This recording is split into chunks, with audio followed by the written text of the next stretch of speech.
Okay, so this is October 5th, 2024. So I'm asking for an attorney to help me be able to stay in my home, or at least assistance to move my house to another place where I can go on and live it. What they did is they had a group of people that walked around the park and posted signs. They did not look in, they just evaluated the homes from the outside. Now, you can see that there's been a great investment made on a lot of these homes here.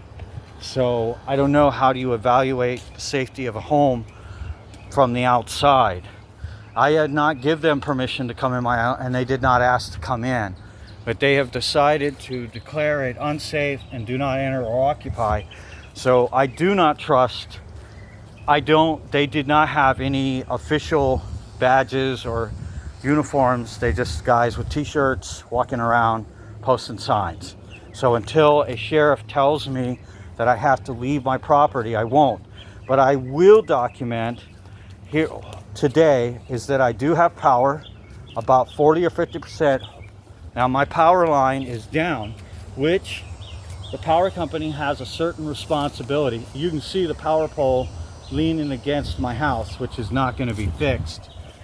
But even so, I do have power. And my guess is that part of this is they just don't want to invest in the park anymore, because there's no road, access road, because they built a ditch on right here where the road probably used to be to service the power line.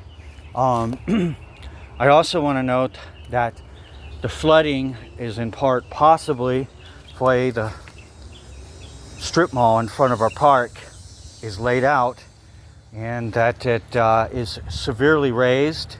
It has a retention pond and a thing that pumps water when it overflows right next to my house, which I sure wish, if they've caused water damage due to their design, I sure wished the government I could be refunded for the damage they've done to my house. But oh well. I am a homeowner, and I want to stay in my home as long as I can. So they've decided that it's unsafe. I think anything can be rebuilt when you don't have any money. So at this point, once I lose my home, I think flooding is a powerful tool for redevelopment. And if you have a strip mall in front of you that has been recently added and severely raised and has things that can move water around like a big pump, you can force people off their property. So what I want to show is that I have power. I haven't done any repair. So you see, I do have power, limited power.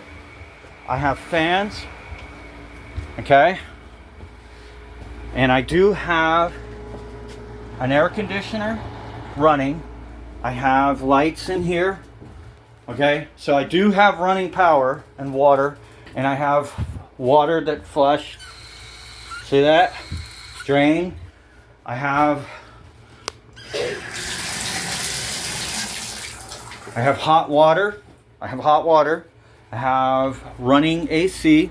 I have things. So I want to upload this video on. I mean, it has rough, but I know there's people living in trailers that are this bad or worse in some parks. It can be clean and it can be repaired. Now, I do have a new floor that I laid a few years ago. It's not a new floor, but it's raised, it's solid, and I can do repairs. The only problem I got is to fix some of the broken outlets. That's my only problem with this house, and maybe some leaks. So I believe I can live in my trailer still. I'm uploading this video in case I'm forced out of my home. Okay? Now, if they don't want to keep the park open, then I want to be paid for my house if you're going to redevelop the park. Or that you pay to move my trailer to another place. That's what I want, because my trailer is still habitable. I personally believe that this strip mall in front of me was built in a manner to force the residents eventually out of this park and the way it was designed. But I know that that doesn't mean anything at all. They'll just say this is the modern future code way to build. But it's basically pumping water right into the park, the way it was built. That's all.